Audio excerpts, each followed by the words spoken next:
그때 마침 두어 사람이 와서 빌라도가 어떤 갈릴리 사람들의 피를 그들의 제물에 섞은 일로 예수께 아뢰니, 너희는 이 갈릴리 사람들이 이같이 해받음으로 다른 모든 갈릴리 사람보다 죄가 더 있는 줄 아느냐? 너희에게 이르노니 아니라. 너희도 만일 회개하지 아니하면 다 이와 같이 망하리라. 또 실로암에서 망대가 무너져 치어 죽은 18사람이 예루살렘에 거한 다른 모든 사람보다 죄가 더 있는 줄 아느냐? 너희에게 이르노니 아니라. 너희도 만일 회개하지 아니하면 다 이와 같이 망하리라.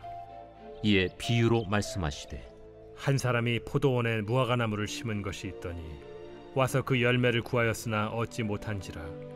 포도원지기에게 이르되 내가 3년을 와서 이 무화과나무에서 열매를 구하되 얻지 못하니 찍어버리라. 어찌 땅만 버리게 하겠느냐? 대답하여 이르되 주인이여, 금년에도 그대로 두소서. 내가 두루 파고 거름을 줄이니 이후에 만일 열매가 열면 좋거니와 그렇지 않으면 찍어버리소서 하였다.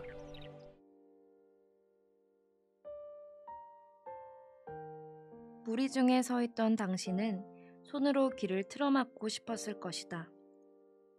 성경에 기록된 예수의 말씀 중 가장 잔인한 내용이 들려왔기 때문이다. 참혹한 두 사건이 일어났다.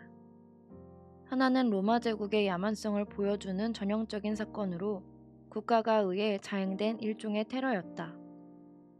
다른 하나는 무너지는 건물에 사람들이 깔려 죽은 끔찍한 재난이었다. 당신은 예수께서 안타까워하실 것으로 예상했지만 그렇지 않았다. 당신은 이번에는 실수로 깜빡하신 게 틀림없다고 생각하며 넘어간다.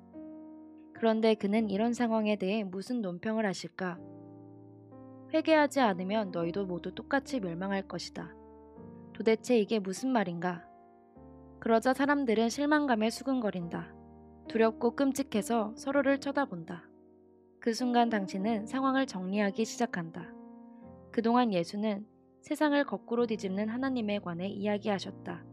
그리고 당신과 친구들이 그분이 진정 메시아라고 결론 내릴 수밖에 없게 한 여러 가지 일을 행하셨다.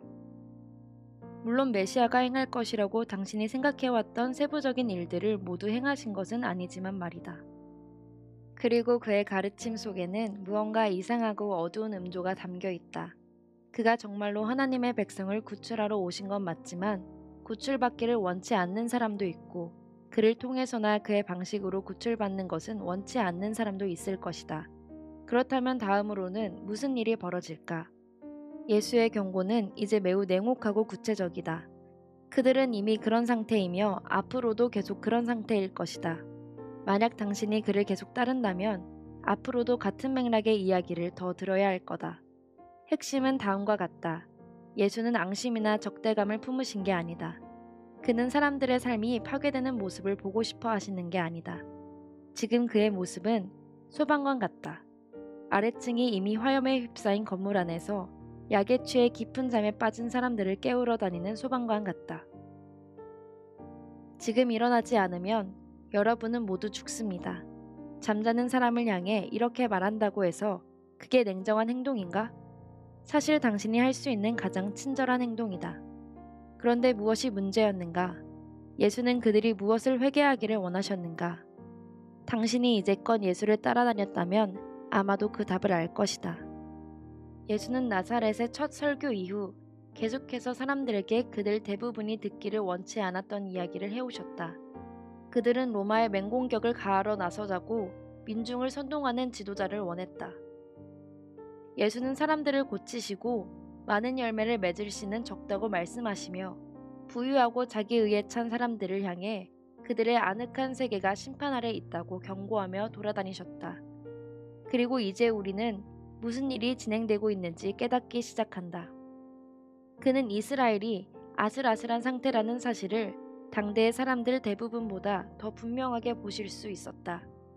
한 번만 잘못 움직이면, 한 번만 더 로마에 반대하는 적극적인 움직임을 일으키면 로마가 와서 마지막으로 결정적으로 이 민족을 짓밟을 것이다. 예수는 자기 백성을 구하기 위해 필사적이셨다. 그는 선두에 서서 전력으로 쏟아지는 로마의 분노를 몸소 받아내실 것이다. 그를 따르는 사람이라면 누구나 탈출할 길을 찾을 것이다. 하지만 그를 따르지 않는다면, 그래서 그가 반대하신 폭력의 길을 택한다면 그것은 자신의 사형 집행 영장에 스스로 도장을 찍는 꼴이다. 열매를 맺지 못한 나무는 찍어버려야 한다. 엄중한 상황에는 엄중한 경고가 필요하다.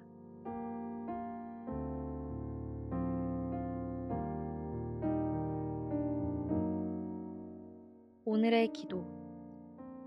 하나님, 지금도 세상 속에서 울려 퍼지는 주님의 엄중한 경고 속에서 진실한 사랑을 경험하게 하소서. 아멘.